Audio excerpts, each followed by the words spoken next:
Hello and welcome everyone to the Warhammer Meta Chasers. This is a show we do live each and every Thursday. That is nothing like the Thursday show that happens on the Thursday. This is just the Thursday that we talk about the biggest and best tournaments coming up over the course of the weekend for Warhammer 40,000. My name is Paul. I'm joined by Adam Camilleri.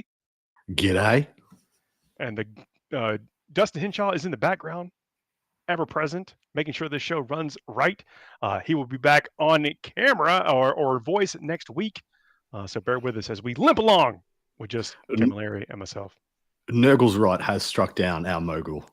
He's struggling out there. He's struggling so bad. I figure we got our next co-host lined up here. Yeah, it's good. He'll pick up the slack. Need it. One of the comments, can't believe the show is not popular. It is, that's why we're bringing dogs and cats on, because that's what the guy loves. Yeah, we got to boost those numbers. There's only one way. Another way to do it. No, but thank y'all for being here and helping support our niche and listening to us live and after the fact on the aggregators. We do have 3 great events to talk about. One at the behest of a patron and other stuff going on. We got the SoCal Open teams, the Malmo Open. Let me guess where Malmo is. Australia? No, Sweden. Sweden's the name of Malmo's the name of the city.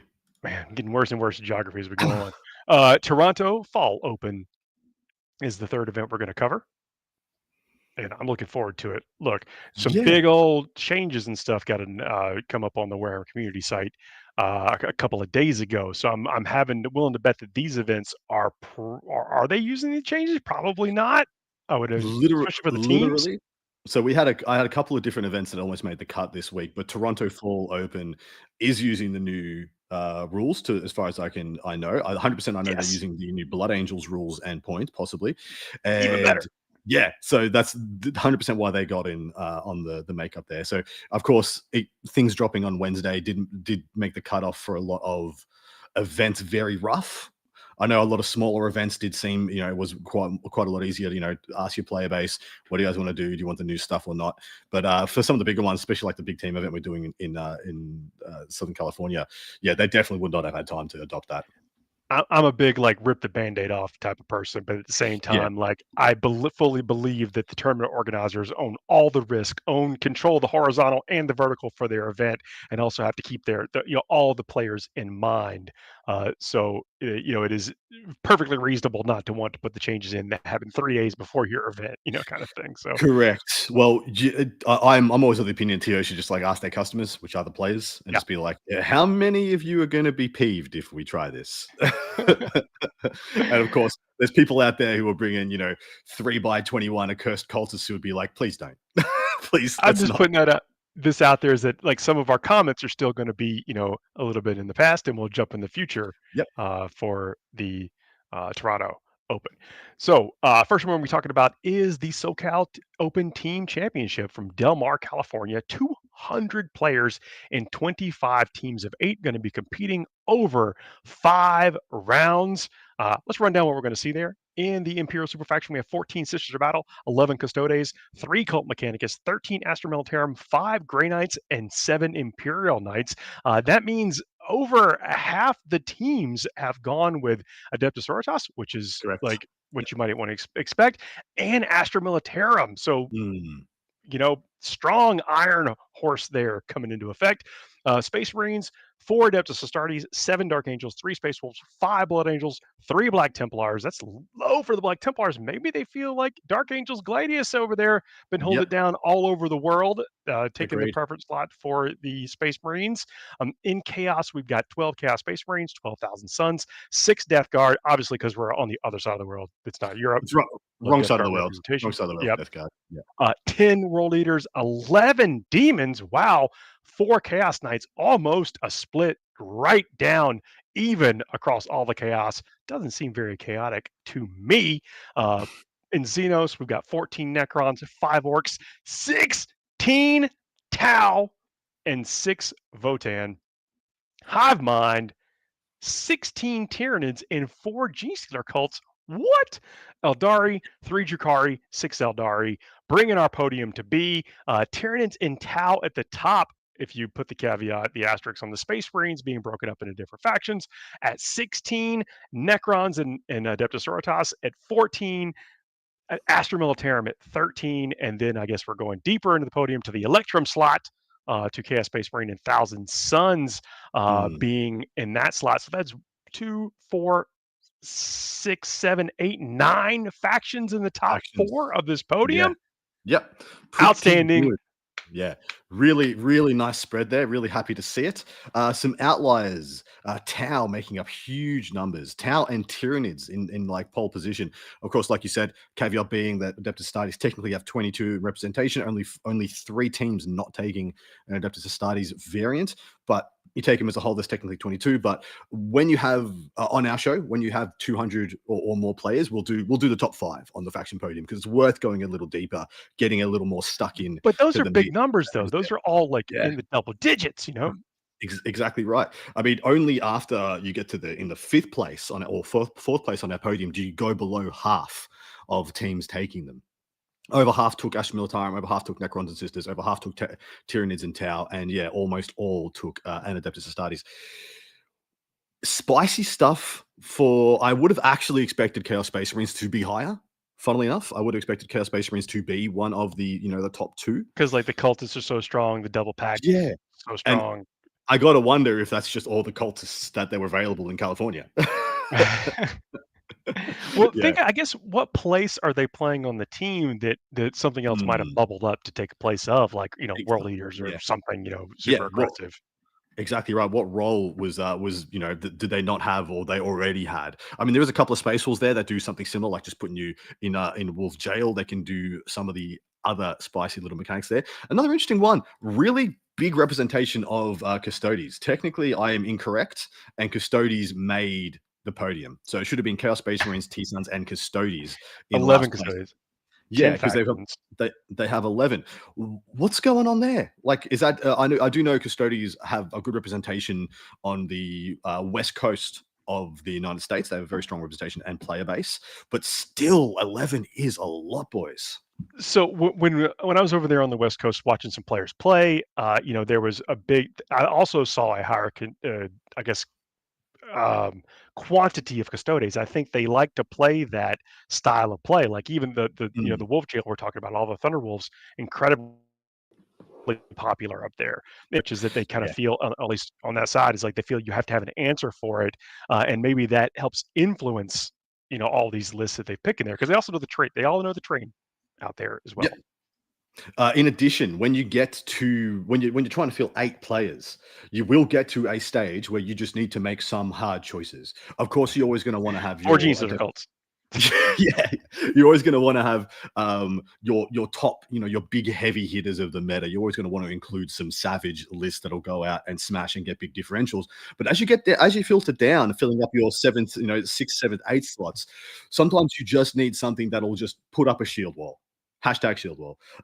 And maybe that is where they went to the Custodes. Like, you can play Custodes in a manner where they don't get blown out very often. Like, they don't give up a lot of points. They very rarely win against a lot of the stronger factions out there, but they can be a bit of a stopper and get some decent 15-5s, 17-3s into some of the top lists. I mean, I don't think Sisters is necessarily one of those, but they do brawl pretty damn well with some of the Horde lists out there, some of the Black Templars out there, some of the Accursed Cultists out there, things of that nature. They do actually hold up not awfully versus those factions. I got to give some shout out to the folks in the chat. Like I said, I mentioned we do this live, but KR says that Custodes can kind of roll with the loss and probably not, without being rolled, not take the big loss. Correct. I want to say what's up to Steve, Nurgle, Matt, Simon. Good to see you. And the folks, let us know if you are going to these events or playing, or what you think about this.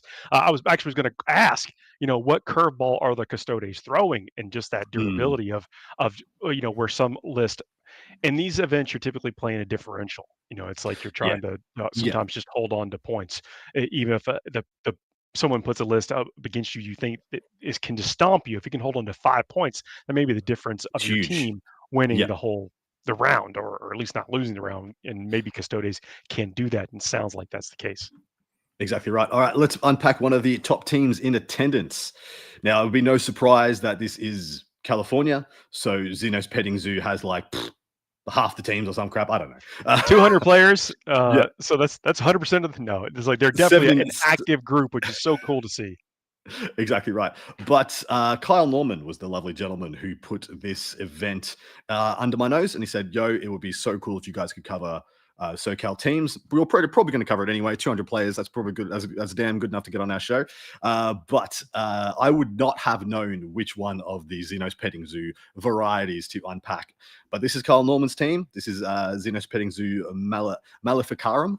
And the 8-pack sits as thus. We've got Adeptus brings a flame. Absolutely no surprises here. And the list is a little bit surprising for singles, but in teams it makes a lot of sense. 2 Dialogus, the Triumph of St. Catherine, who's just gone up a bunch of points.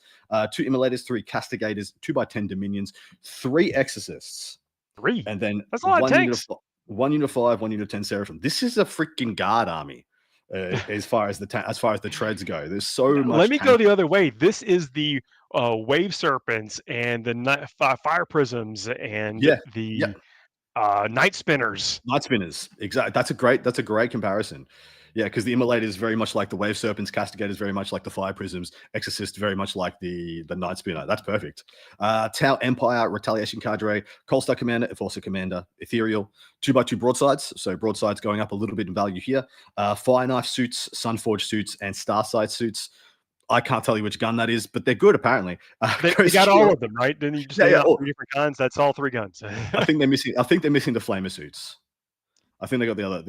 Anyway, 10 Kroot, a single Piranha, 2 Riptides, 3x3 stealth suits, and 5 Vespid. So leaning more on the broadsides rather than going deeper into things like having the 3rd Riptide or the Hammerheads, of course, because it's Retaliation Cadre. Then we've got Dark Angels, Gladius. No surprises here either. Do you remember? Sorry to jump in, but do you remember how those broadsides were armed? Yeah, the big rails. Yeah. Okay. The rails, yeah, no missiles on them, just the rails all the way. Dark Angels, Gladius, Apothecary, Biologists, Azrael, Judicia, 5 Assault Intercessors, 3x5 Jump Back Intercessors, 3x5 Deathwing Knights, Eradicators, 6 Inner Circle Companions, Repulsor, 5 Scouts, and a Calidus Assassin. Exactly what we have seen everywhere else. Is that good? People think that's good? It's Tyranids, Crusher, Stampede. So not Invasion Fleet, not Synaptic, not Vanguard, Crusher, which we did see Team USA in the WTC take Crusher Stampede to the World Team Championships in an 8-player team event at the highest level of the game and did very well with it. He's got Old One Eye, a Biovore, 2 Exocrines, and 2 single Lictors, a single Maleceptor, 3 Norn Emissaries, 2 Pyrovores. All the objectives are theirs. Yeah, 2 Pyrovores, a Trigon, and a Tyrannofex. So still 1 shooting gun, one long range anti-tank, 2 medium range anti-heavy infantry in the Exocrines, Maleceptor to do, be the response force for when the non-emissaries go out onto their changes of objectives, and then the Maleceptor can go and support. Trigon for a bit of uppy downy goodness, couple of Lictors, couple of Pyrovores. I like this list. This is good.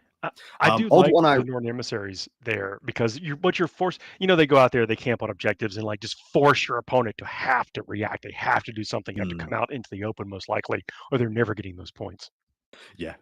Next up, we have a World Eaters Berserker Warband, Angron, Khan, Lord Invocatus, Master of Executions, who went up for unknown reasons. 10 Jackals, a unit of 10, and a unit of 5 Zerkers. Of course, the 10 or the 5 will get Khan or the Master of Executions, depending on the matchup. 2 Rhinos, 3 regular 8-bound, a unit of 3 and a unit of 6 exalted 8-bound, and 2x2 Spawn. So this list, funnily enough, goes up, was it 15 points on Angron, 10 points on the Master of Executions, and 10 points each on the 2 units of Spawns. This list actually goes up like 45 points, but should be pretty easy to absorb. I think you probably just drop the 5 Zerkers and do something else with those. Next up, we have 1,000 Suns, Cult of Magic, Magnus, a single Infernal Master, Zangor Shaman. So very light here on the Hero Hammer. Pretty much 1 Infernal Master, just taking Arcane Vortex because it's too good to leave at home. A Zangor Shaman for some buffing abilities and stuff like that, doing the Warp Sight and things. Magnus because he's an auto take. Only a single unit of 5 Rubric Marines to, of course, go with the Infernal Master. 3 units of 10 Cultists. 3 Vortex Mutolith Beasts. 3 Forge Fiends. 2 units of 3 Enlightened, and a single War Dog Carnivore. I think this list is sick. He's making a gun line.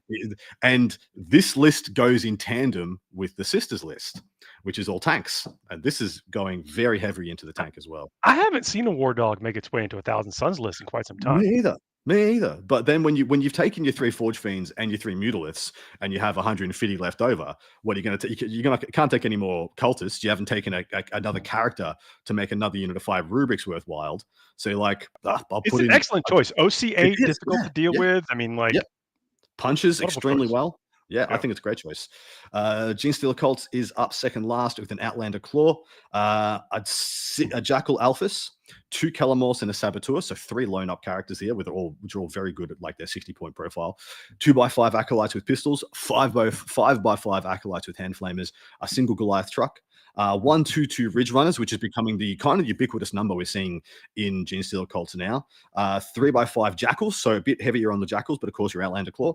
3 Rock Rhinos, tote around all the Acolytes, and then 2x5 Pure Strain Gs of the If we Genestealer variety. only had anyone on the show that knew what this does. I know, Next. weird. Yeah, we're just gonna have to move on, right? Lastly, we have a Chaos Space Marines Renegade Raiders taking a Batten, which is sick. He just went down in a bunch of points as well. A single Chaos Lord, 2 Dark Communes, 2x10 Cultists, of course, 2x16 Accursed Cultists to go with the Dark Communes. Double Vindicator, which is sick. A unit of 10 and unit of 5 chosen, a single Forge Fiend, and a single Rhino. And that is the 8-pack from the Maleficarum flavor of the Zenos Petting Zoo. I was going to say that Chaos Space Marines list looks a little light, but when you look at the model count of all that stuff there and how it would be on the board, it's like, nope, not light. Correct. Still taking 3 battle tanks, double Vindy and a Forge Fiend in there as well. So that's their little skew, I believe. I believe their little skew is to like everyone is going to take a bit of chunk. I mean, outside of the Berserkers, the World Eaters, pretty much every list here has some kind of durable, high toughness skew to it. The Adeptus Sororitas, triple Exorcist, triple Castigator, the Tau Empire, the broadsides, the Riptides, the single Ghost Keel, the Dark Angels, Deathwing Knights, Repulsor, stuff like that. Very high toughness, very high durability. Crusher Stampede, everything is high toughness, everything has lots of wounds. Skipping over the World Eaters, the Thousand Suns has gone deep into tank profiles. The Genestealer Cults has, a bunch of Ridge Runners, 3 Rock Rhinos, and a Goliath. And then the Chaos Space Marines, like I said, have taken double Vindy and a Forge Fiend in addition to... And those Vindicators will catch people kind of slipping a bit because it's like, they can handle 1, but nobody wants to get shot by 2 Vindicators. Like they're bound to do something. Correct. And the way I love how this works, I saw a similar list. I can't remember if it was played at WTC or not, but it was played at the GW Open that we went to recently. It's played at Nova, where a gentleman had maxed Accursed Cultists, but still had a bunch of Predators and Vindicators. And so it had this yin and yang effect going on where it would take, you'd actually put a couple of your tanks in reserve because no one would want to get up and start grinding or trying to, no one can really apply pressure on you because you've got all the chosen and the Accursed Cultists. So they hold all the table for you, and then Vindies just come on with premium firing lines and start picking things up. I think it works really well together. I'm really excited to see what Chaos Space Marine does after the changes come into full effect. Anything else spicy? Got a comment in the chat that after the points changes that we'll probably see even more War Dogs work their way into the Chaos list and everything because of the point synergies. So, look, those lists are they may change a bit, but they're far from, nerfed or taken out of commission. I think we're just going to see some general innovation. I think someone in chat correct me. Is a War Dog Carnivore 150? Or 140. I think it's 150. So they're 10 points less than a Mutalisk now. Mutalisk now is 160. So if you're just looking for a pressure asset, save 10 points, go with the Carnivore.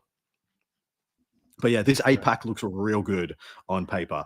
You've got to assume they're going to be working with of course, there's a Frontline Gaming event, so they're going to have Frontline Gaming terrain maps and such, which are quite well designed. And so, yeah, it looks like these guys have identified that taking a bit of a mech skew across their 8-pack is going to glean them some pretty good results. 140 currently on the Carnivores, what we've got. 140. Yeah, 20 points cheaper. Yeah, 20 points cheaper to take a Carnivore over a Vortex base now. So that might be enough to offset some of the other points increases that Thousand Suns have seen. So here, and this is the part in the show where we predict which force we think is going to score the highest battle points over the course of the weekend. We would normally pick a faction winner, but in teams event, it gets a little more tricky to pick, what a team may win. So we pick a faction that we think is going to pick the highest battle points. I'm going to try to channel the spirit of Dustin and get his pick. We will not necessarily. So when one of us isn't here for one of these events, we go with whatever their normal chosen pick is. But since this is October, yes, if we aren't here, then we go with orcs. But since Dustin is here with us in spirit, I will see if we can summon up maybe what pick might be. for him. Dustin going Nids. Going Tyranids. I like that pick. Paul, would you like to go next, mate? You go next. I'm going to go guard. Astromil. Astra Militarum. I think that's a real solid. Oh man, this is tough. You know, I will go. I'm going to go Adeptus. Go Yeah. super far out there. Well, I think we've seen so we have made a couple of mistakes in the last probably 2 months of tournament predictions. Oh, just on 2 the months? show. We're doing pretty good then. Well, we usually do pretty dang good, but we haven't been picking Sororitas to place highly at team events because in a lot of matchups they will absolutely win, but they can struggle to push some differentials at times, especially against some of the Hordia lists that we're Well, seeing and coming. they're kind of a really great take all comers list, so they'll get pushed out Yeah. into harder matchups. Yeah, Sometimes. but we have shown to be incorrect with sisters consistently making the individual podium at team events for the highest scores. So, yeah, I think that's a good pick, mate. Well, we're going to go with that and see how it all shakes out. The next event we're going to be talking about is Malmo Wargaming Weekend in Malmo, Sweden. Sorry, I mislabeled that with my geographical guess. It does sound like an Australian town. 119 players over a 5-round event. I'll run down what we're going to see there. We've got 1 Imperial Agents. Mad Wow, lad. nice. 7 Sisters of Battle, 4 Custodes, 2 Cult Mechanicus, 7 Astra Militarum, 4 Grey Knights, 5 Imperial Knights. Space Marines, we've got 3 Adeptus Astartes, 8 Dark Angels, 1 Space Wolf, 3 Blood Angels, 3 Black Templars. Chaos, we've got 13 Chaos Space Marines, 4,000 Suns, 5 Death Guards, 7 World Eaters, 3 Demons, and 2 Chaos Knights.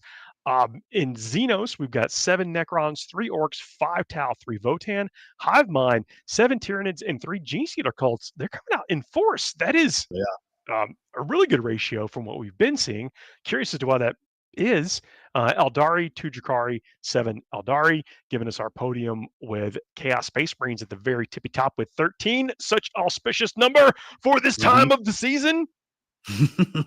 Dark Angels at 8, Nids, Necrons, Eldari, World Eaters, Adeptus Sororitas, and Astra Militarum at 7 coming in, tied for 3rd to 9th, 12th, or whatever. Look at that richness of faction types. Six factions making the same position on the podium is very rare. Like it may be the most we've ever seen in a single one that isn't like just a 50-player event where everyone has 2 or 3 in attendance.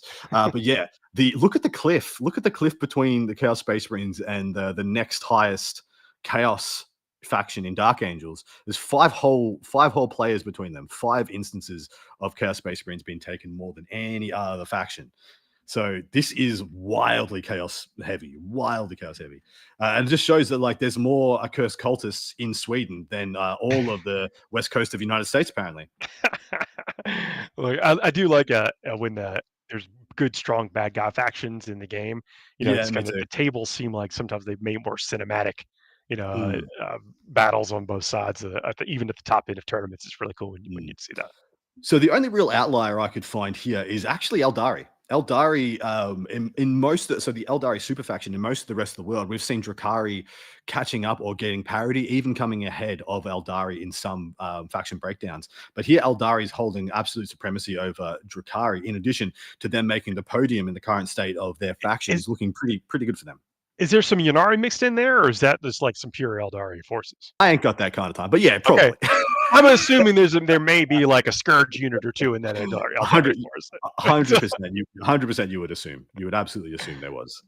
But yeah, the Chaos Space Marine numbers are just absolutely crazy at Malmo. And I'm assuming whoever picks first is picking Chaos Space Marines. But I looked at a bunch of the Chaos Space Marines lists, and not many of them, I looked at about half of them, and they're pretty much what you'd expect. So I went and did some digging and found us a nice, fun list. First up for a list breakdown, we have 2 here. This is Andreas Holm from Sweden. He's playing Chaos Demons.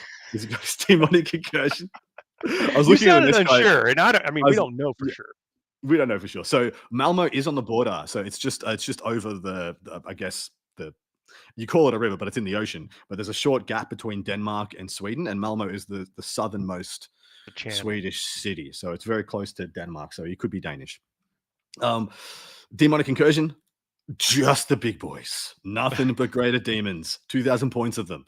Bellicor, 2 Bloodthirsters, one with Argath, the King of Blades, Great Unclaimed with the Endless Gift, and Rodigus, so 2 GUOs, 2 Thirsters, and then Kairos and a Lord of Chain with Devastate. So 2 Thirsters, 2 Great Unclaimed One equivalents, 2 Lord of Change equivalents, and Be'lakor to tie it all Love it. together. Oh, you need some shadows over there? Let's just bring the shadows with us. This is Shadow Yeah, Chaos gonna be everywhere. exactly right. This is a very fun list, and it works in a very interesting way. So at WTC, one of the highest, one of the best players in Malta, representing the nation at WTC, took a similar list to this, and the way they were using it is to take fixed objectives, because you do the deep strike into your opponent's backfield with essentially a Great Unclean One, or into the middle of the board, and then you drop Rodigus off the Great Unclean One, and then you have behind enemy lines with 2 characters, and you start pushing the button on recover assets in your opponent's deployment zone for 3 points a turn. And then you kind of just sit there with every other model in your army being in Bellacor's Shadows range until they try and stop you, and then you start shooting Bloodthirsters at them. And the whole time that's happening, of course, Be'lakor, Kairos, and the Lord of Change are shooting you. But depending on what you're playing, it could be very effective firepower or not so effective firepower. Their offensive profiles do struggle into high toughness, high armor save, armor contempt, stuff like that. But yeah, this is a sick list, and it's built to play fixed. If that would surprise people. Love it. You gotta have to imagine that's on their mind. Like, you don't necessarily just stumble into this kind of list, in a tournament setting. Sometimes you bring it with intent.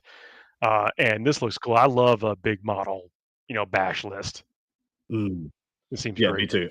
I think it's a lot of fun. But anyway, I've got one more list to unpack from this event, because, of course, that one took about 2 seconds. So we have Bjon Erikson, who represented Team Sweden at the WTC this year, playing Astra Militarum. You want to take a shot from where they're from? Yeah, pretty sure they're from Australia.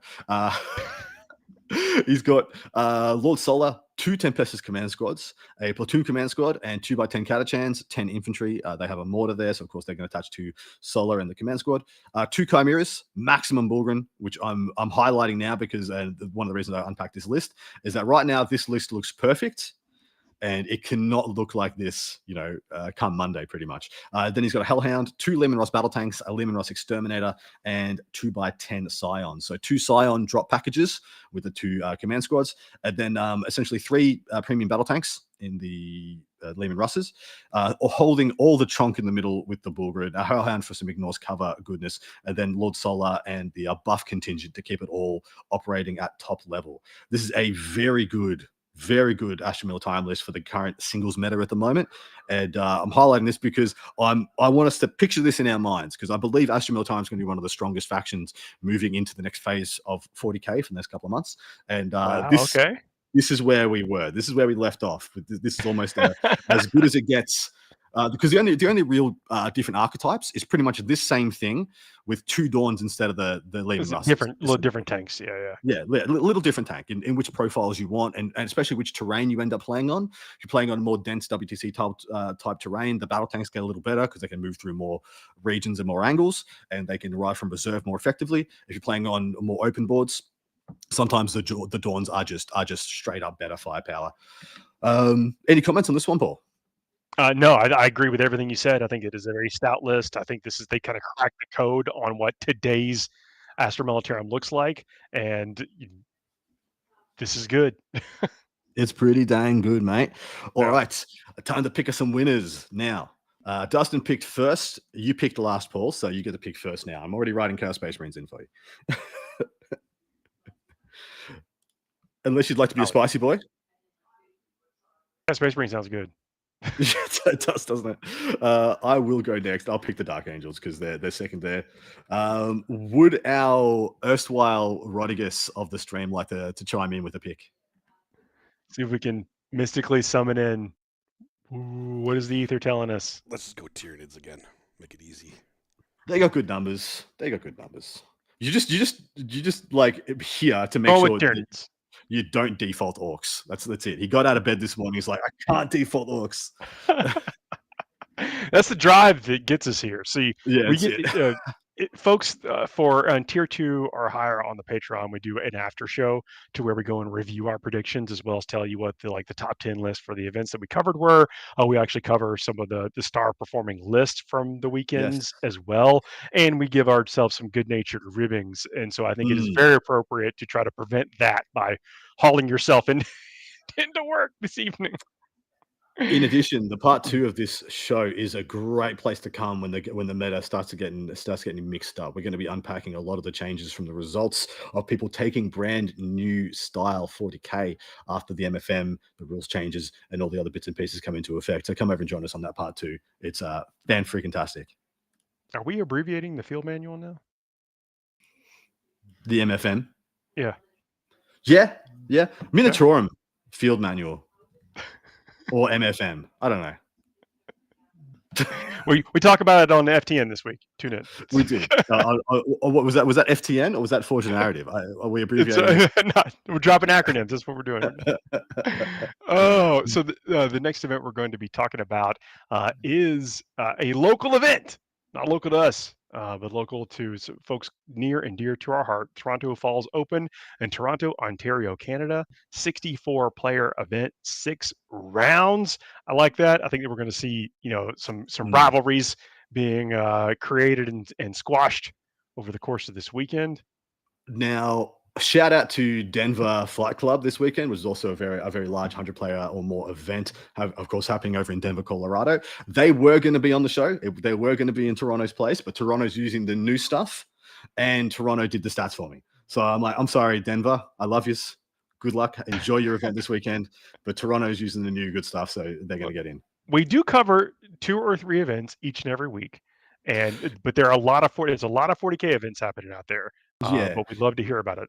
We have a bit of a priority picking system. If there are multiple 100+ player events in the same region, we will try and geographically spread out the show. So unfortunately, jumping over Denver because we had a 200-player event also in the United States meant that it behooved us to go get a Canadian event, Australian event, New Zealand event, something like that to fill out the show. So we have Europe covered, we got United States covered, we got Canada covered. We want to make this as geographically complete and holistic a show as possible. I told them, guys. I told them it wasn't Toronto Falls. I'm sorry. They specifically said they were going to. I did it on purpose. Don't worry. On purpose. I did it. Yeah. It's like the whole front of Toronto's falling off. I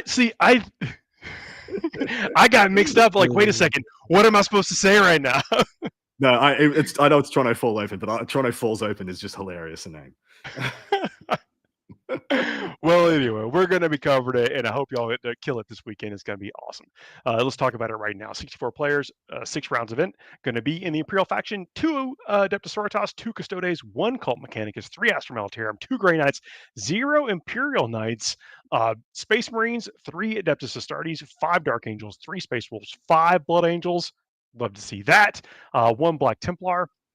Chaos, we have 5 Chaos Space Marines, 4,000 Suns, 1 Death Guard, 4 World Leaders, 3 Demons, 0 Chaos Knights. This is the first time, I think, in a while we've seen 0 in the Knight categories. I'm curious if there are some Knights in the other list. Like, I bet there has to be a Canis there. In the chat, what's up. Let us know if there's a Canis there.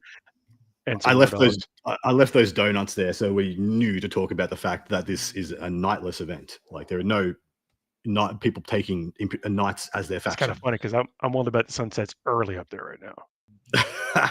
Nice. Where's our snare drum? Doing my best over here. Now, Zenos, 5 Necrons, 2 Tau, 2 Leagues of Votan. In the Hive Mind, we have 4 Tyranids. Eldari, 3 Drukhari, 3 Eldari, split down the middle like they once were 10,000 years ago. Well, they knew Dustin wasn't coming, so none of the other GSC players arrived, or they all switched over to play Tyranids. Given our podium being, look at this, tied at number 1, Dark Angels, Chaos Space Marines, and Necrons. Second place, we got Tyranids, World Leaders, and Thousand Suns. And then we got just a fleet of factions there in the third, giving us the Astra Militarum, the Space Wolves, Adeptus Astartes, and Demons. Eldari and Drukhari all in third place. Pretty impressive. Nice split. Yeah, Nice spread for 64-player event. A couple of the other omissions. There are 0 orcs in attendance at this event. 0 orcs, 0 Genestealer Cult, 0 Chaos Knights, 0 Imperial Knights. This is why Dustin is in the background right now, because there's does not want to be put for orcs. Like, I'm going to pretend I'm sick. This place doesn't represent me. Fantastic. Would you pick out some list? What are we going to talk about? I picked out one list, mate. It's my good mate Frank Coyce. I pronounced his name incorrectly the very first time I read it out on stream, and now I have to pronounce it like that forevermore. That's Francois Lalonde. And he is playing brand new Blood Angels in the Liberator. Yeah! And Paul, take it away. Astorath, Dante, Lamartie's, Mephiston, 2 captains. Digging that. Actually, I'm liking. I think the characters in the Blood Angel list are really stout. Right now, you're seeing Mephiston get some heat, for being 125 points, but I think he's an absolute beast.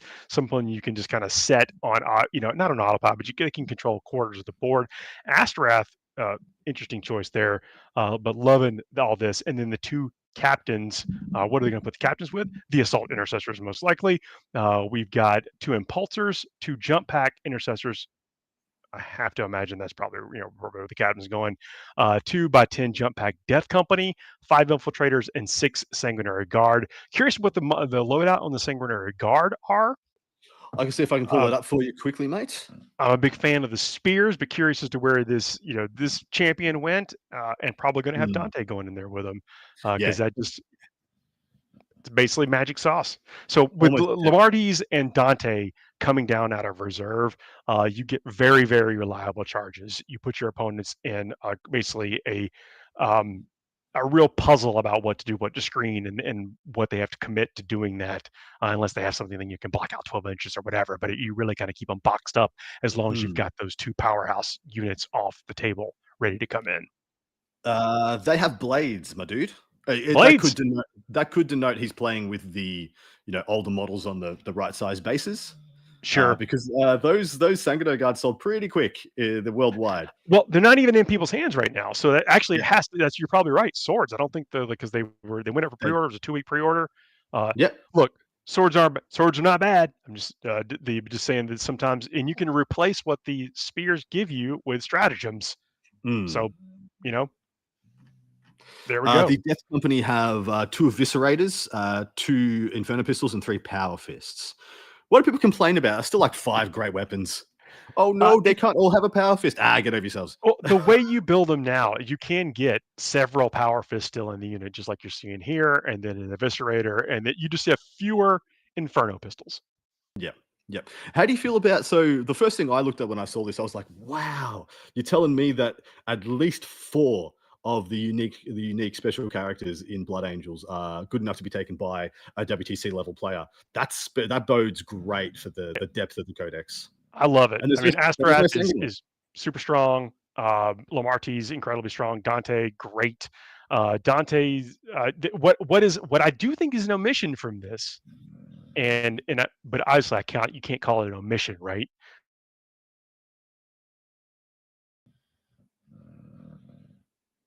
And I think that's going to be a strong include.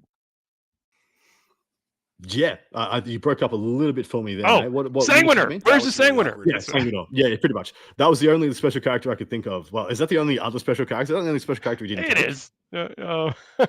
I mean, he didn't take Tycho, good old Tycho, which it doesn't exist anymore. You cannot take Tycho anymore, unfortunately. Yeah, pour one out for Tycho. He's off hanging out with Captain Badrock. But the Mephiston, so Sanguinor's the only one he didn't take. And yeah, like I said, that speaks volumes to the depth of the codex and its position at the moment. Astorath with 10 Death Company with jump packs, Lamartie's 10 Death Company jump packs, Dante with the Sanguinary Guard. That's 3 really, really top tier melee assets. If you'll notice, I suppose with the points changes, usually we would have seen like a jump pack captain and or jump pack Sanguinary Priest, which you don't have access to anymore, with 10 Assault Intercessors. So arguably the damage output of this list is still like almost as high as it was. I mean, oh no, you don't have 10 power fists. You overkilled everything anyway. Who cares? Yeah. 5 power fists is more than 5 power fist equivalents is more than enough. And you can spike it with stratagems too. And exactly right. So you could say that it's we talk about you talk about horsepower. You know, there's the concept of talking about a vehicle's horsepower, and then how much of that power actually gets to the wheels. That's a good analogy for Blood Angels, because they have so much power, but how much power is actually getting I like used? that analogy. That's really nice. Another thing I like about this list is the two impulsors. I've been a big fan of that kind of going up and choking the middle. Yeah, And so yeah, using those the bodies of those tanks plus the captains and the assault intercessors inside. yeah. I really like that package. So a lot of people have looked at that as the baby chosen, because a lot of the time, especially in earlier index Space Marines, we would see 3x5 chosen with 3 Chaos Lords. And I'll tell you what, these packages do almost as much damage. I'm interested. I don't know if you knew off the top of your head, but I didn't have quite time to look up what those enhancements were: the Icon of the Angel and the Rage Fueled Warrior. I mean, you got to assume Rage Fueled Warrior just means he punches more better. He already punches very good. Better. I can check right now. Give me 1 second. Yeah, flip. Get your book. Get your book. That's well, I just don't want to get so the Rage Fueled Warrior is not something that I have been taking. Icon of the Angel though is absolutely great. Oh, what's that, buddy? Rage Fueled Warrior is once per battle. At the start of the fight phase, the bearer can use this enhancement. If it does, until the end of the phase, the bearer's melee weapons have the Sustain Hits 3 ability. So ain't not bad. Icon of the Angel is each time this enemy unit, excluding monsters and vehicles within engagement range of the bearer, unit is selected to fall back. The models of the enemy unit must take a desperate escape test if there was a unit, as if their unit was battle shocked when doing so. If the enemy unit is also battle shocked, that means it's subtract 1 from each of those desperate escape tests. That's cute. It's a little bit of value. I mean, no one wants to be staying in combat with no one wants to be staying in combat with Blood Angels. So making a Paper Piper to try and get out of dodge, I like that quite a bit. But then Asterath, we mentioned going with those Death Company most likely, has the Redeemer of the Lost on a 4+. Do not remove it from play. Oh, sorry. When this model is leading unit, each time a model in the unit is destroyed by a melee attack, roll a 4. Basically gets to fight on death. So pretty good stuff. And then the Massive Doom giving devastating wounds on the chart. Indeed. Sorry, my dog's just gone berserk because we got some deliveries. Sorry. Always vigilant. Sorry for my uncouth setup. I've just moved into a new house. I haven't quite set up the studio yet, but I really like this list. I think this list is exceptionally good. I love because of course with this list, you don't have to feel no pains anymore to fall back on, as you're like, I'll just make you take both the damage check and the stat check of having to chew through all my units. So now what you want is cheaper trading units, like the jump back intercessors and the 2 units of assault intercessors, to go be the early trading pieces. And so you make people trade with you early on with these small, less valuable things, but still quite explosive. And then you just have these 3 heavy hitters, possibly some arriving from reserve, like you said, rapid ingressing, keeping it in the forefront of your opponent's mind that at any point they can be reliably. These are things that come down with a +1 to charge or re-roll charges without spending a single command point. That's just free stuff that they get to do, and so it's got to be on your mind. And then also, like with that unit of infiltrators, you basically can put your deployment zone on lock, and so people have to engage you in different ways that they may not want to, giving you a lot of flexibility. Yeah, and it shows Francois having a lot of respect for the current state of the meta, with so much. Well, the term that being thrown around is uppy downy. So many units going back into reserve, arriving again, back in reserve, arriving again, and like there's plenty of Necron players here, some very strong Necron players also, and of course there's a couple of Grey Knights as well who we know are going to be leveraging that ability. In addition, you got Sisters of Battle, always something you got to keep your mind on, even if they're not super prevalent here. Very important. Of course, Thousand Suns can do similar stuff, similar jank, and of course Tau can do similar jank. So I do believe, like in a singles meta right now, Infiltrator should almost be making like 80-90% of your Space Marine lists. There we go. That's the one list you brought out for this time. So, what are we going to pick some winners here this event? Well, I'm picking first because I haven't gotten to pick first yet, and Dustin's picking last because this is his backyard and he probably knows exactly who's going to win. But I'm picking Francois. I'm picking the Blood Angels. No. I'm sorry. No. I'm not sorry. See that? Look, I've been robbed. I've been stabbed in the back. No, I'll give it to you, mate. I'll give it. No. What the public just saw was a public execution right here. Delicious. No, I'm just messing with you. It's it's how the Well, game so is played. it's going to be Uh, interesting because this is very possibly Blood Angel's first time using the Codex, outside of their garages for a lot of people. So I'm picking Blood Angels, but it is a little bit of a risk because I mean, people won't have the proficiency with this does list that that I had with the previous one. does And that if you lock down play, all Space Marines? no, not at all, not at all. I'll take Dark Angels. Ha, my man. So, and if you score more points than me on it, I look like an absolute goose right now. So I see what you're doing there, mate. No, you're exactly right, though. This is the first kind of like real public outing of the Blood Angels mm, this particular weekend. I guess if folks are allowed it because it I think everything went up for pre-order and it gets in people's hands that didn't have the special edition like yeah, the Saturday, this the day Saturday. of. Yeah. So it's really cool that they did pull the Band-Aid off. Obviously, you just got FAQs and some points and stuff. So it's complete as far as we are from the match play. But this will be. Mm, I'm really curious to see what builds people create. I've got some ideas. We'll see how my ideas stack up. It's in that great time of that yeah. brand new Codex The feel. So brewing, the cooking. Yeah, I love it. yeah, Dustin, what would you like, mate? Sky's going? Okay, fair.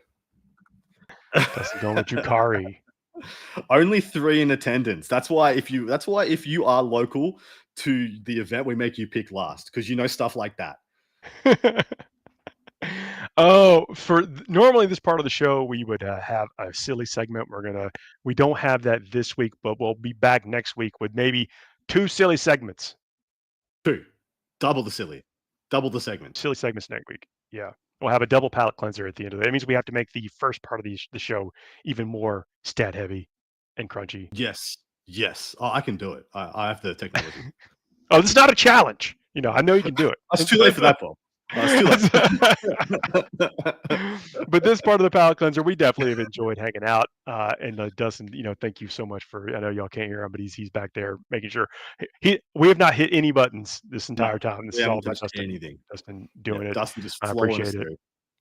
If you've made it this far in the show, please consider subscribing. Subscribing is completely free. It's a hassle-free way. The comments, the thumbs up, all that kind of stuff. It really helps us, spread the word about what the channel is doing, what we're doing here, and maybe convinces some people to come and watch it live like we do each and every Thursday at 9 p.m. Eastern time. If you're listening to us on the podcast aggregators, that means a lot too. You listen to us after the fact. It isn't live, but hopefully you feel like you're with us because we do. We feel like you're with us. Hit the 5-star reviews and all that stuff. That is the lifeblood. That's what fuels us. That is what tucks us in at night and keeps us all snugly warm. That's our show this week. Had a blast. Talking about these big tournaments all over the world. Been a good time, mate. And hopefully you were getting out there, moving and shaking, enjoying some 40K. About to have a bit of not quite a Brave New World, but we're definitely going to have a refreshing of the meta, and I'm very excited to see where we go. Can we talk briefly before we wrap up about this, some of the changes and stuff? I mean, we are in a real good spot right now, and I do think that some of the tweaks, is what we're seeing as points and stuff like that, is probably just going to further help that. Where these faction podiums that we're looking about we're going to be tied for 26th with going 5 factions deep, which is exactly interesting. Right.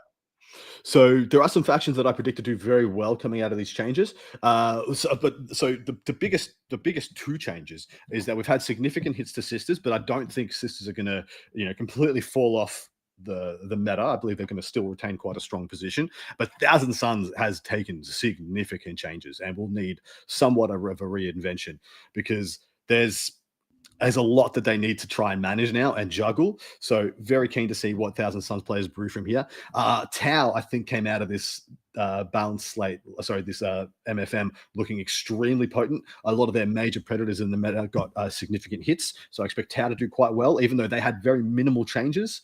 And Death Guard, I am so keen to see what Death Guard can do. I don't know if Death Guard are going to rise up to the top of the meta, but I want to see them doing real good results. We've seen Death Guard players, incorporating all the predators and stuff like that, making their way into the list, and that's probably not going to change. And I like what you said there is that some of the maybe the top performing list that we're holding back in the middle rounds may be facing some changes, which will allow some breakthroughs to happen. And then you didn't directly say it, but we're thinking it, these lists still have to play the missions. and Thousand Suns are going to get thin on the missions, and so they're going to have to figure out ways to still live in this world where you have to be in different parts of the table doing things. Are they going to build lists that focus more towards fixed objectives where they can control some of that? That's the kind of the calculus these generals are going to have to be performing, and I'm very excited to see how it all shakes out. But my ring-a-ding-ding, Adam's biggest winner, I think, from the points changes is actually Chaos Space Marines. Oh, I reckon not only has Chaos Space Marines are able now to pivot into a very powerful new type of MSU skewed list, but also the biggest predators they would have had in doing so have now been removed from the meta. Well, so disincentivized. So I think our Space Marines are extremely well poised. And then the only one better than that is Guard. I think Guard are absolutely going to mention the Astra Militarum. Incredibly powerful things. They I think are the biggest overall winners from what's happened to other factions. Yes, they did cop quite significant changes themselves, but when we talk about, like you said, Paul, the predators, their hard matchups getting kind of shoved out of the way, so they have a clean run. I think Guard is poised to have that big run for the next 3 months. Well, those are some out there predictions. We'll see how it shakes out over the next couple of months. I'm really looking forward to it. Thank y'all for tuning in live. Thank y'all for tuning in after the fact on the aggregators. Do all that stuff. Hit the buttons for the show. We love it. Dustin, Adam, it's been a pleasure. Y'all in the chat. We'll see y'all next week, everybody. See you. Bye. Say bye, Hobie. Say bye. Good boy.